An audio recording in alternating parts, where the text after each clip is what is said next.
ನಮ್ಮ DCP crime ಅವ್ರು ಹೇಳಿದಾಗ ಗಿಗ್ ವರ್ಕರ್ಸ್ ಅಂದರೆ ಎಲ್ಲ ಸರ್ವಿಸ್ ಪ್ರೊವೈಡರ್ಸ್ ಯಾರಿದ್ದಾರೆ ಬೇರೆ ಬೇರೆ ಏಜೆನ್ಸೀಸ್ ಅವರಿದ್ದಾರೆ, ಸುಮಾರು ಏಜೆನ್ಸೀಸ್ ಅದರಲ್ಲಿ ನಾವು ಹಲವಾರು ಲಿಸ್ಟ್ ಮಾಡಿದ್ದೀವಿ.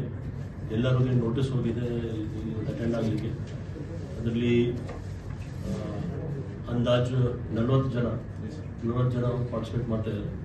ನಾವು ಕೆಲವು ಪಾಯಿಂಟ್ಸ್ ಮಾಡಿಕೊಂಡಿದ್ದೀವಿ. ಅಂದರೆ ನಮ್ಮ ಬೇರೆ ಬೇರೆ ಡಿವಿಷನ್ಸಲ್ಲಿ ಏನೇನು ಸಮಸ್ಯೆ ಆಗಿತ್ತು, ಬೋತ್ ಇರ್ಬೋದು, ನಮ್ಮ ಕಡೆಯಿಂದ ಏನಾಗಿದೆ ನಮ್ಮ ಅಂದರೆ ಪೊಲೀಸ್ ಹೆಲ್ಪ್ ಏನು ಅವ್ರಿಗೆ ಬೇಕು ಒಂದು, ಎರಡನೇ ಕೆಲವು ಸಲಹೆ ಸೂಚನೆ ನಾವು ಕೊಡಬೇಕಾಗಿದೆ ಅವ್ರಿಗೆ.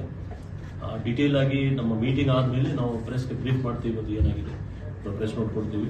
ಬಟ್ ಅವ್ರ ಕಡೆಯಿಂದ ನಾವು ಫಸ್ಟ್ ತಿಳ್ಕೊಂಡು ನಮ್ಮದು ಏನೋ ನಮ್ಮ ಕಡೆಯಿಂದ ಏನು ಹೇಳಬೇಕು ನಾವು ಕೂಡ ಅವ್ರಿಗೆ ಹೇಳ್ತೀವಿ. ಒಟ್ಟಾಗಿ ಸಿಟಿ ಒಂದು ದೊಡ್ಡ ಇದು ಒಂದು ಬೆಂಗಳೂರು ನಗರದಲ್ಲಿ ಇದು ತುಂಬ ಒಂದು ದಿನನಿತ್ಯ ಜನಸಾಮಾನ್ಯಕ್ಕೆ ಎಫೆಕ್ಟ್ ಆಗೋದು ಒಂದು ವಿಷಯ ಇದೆ. ಯಾಕೆಂದರೆ ದಿನನಿತ್ಯ ಹಗಲು ರಾತ್ರಿ ಅವರು ಕೂಡ ಕೆಲಸ ಮಾಡ್ತಾ ಇದ್ದಾರೆ. ಮತ್ತು ಕೆಲವು ಕಡೆ ಅಫೆನ್ಸಸ್ ಆಗ್ತಾ ಇದೆ, ಕೆಲವು ಕ್ರೈಮ್ ಆಗ್ತಾ ಇದೆ.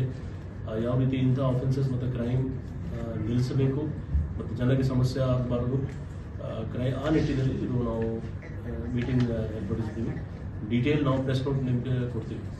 Thank you.